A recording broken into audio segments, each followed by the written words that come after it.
বন্ধুরা এখন আমার ছেলে কতগুলি শিং মাছ লই আইছে বড় বড় সাইজের। এই দেখেন নাতিরা এই এর মধ্যে নাতি নাতকুরা মুড়ি দিছে, মাছটি মুড়ি খাইতেছে, বুঝছেন?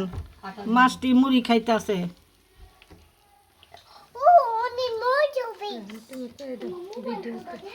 কি দিতে কইবা?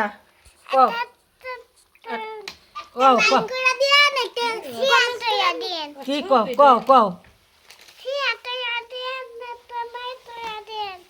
সাবস্ক্রাইব দিয়েন আর দাও আমাগো চ্যানেলের লগে থাকেন। হ্যালো বন্ধুরা, এটা হলো আমার নতুন মাছ, বিদেশের থেকে আনা হয়েছে। কালকে রওনা দিবে বিদেশে। একটা লাইক, একটা কমেন্ট, একটা শেয়ার, একটা সাবস্ক্রাইব আর চ্যানেলের পাশেই থাকেন। নতুন ভিডিও। হ্যাঁ বন্ধুরা দেখলেন তো নাতি নাত করবো কি খুশি লাগতেছে জিওল মাছ দেখা। দেখছেন মাছটি অনেক চালু ভাবে উঠতেছে পানির মধ্যে। দেখেন আমার চ্যানেলটারে সাবস্ক্রাইব করুন আর আমার চ্যানেলের পাশেই থাকেন।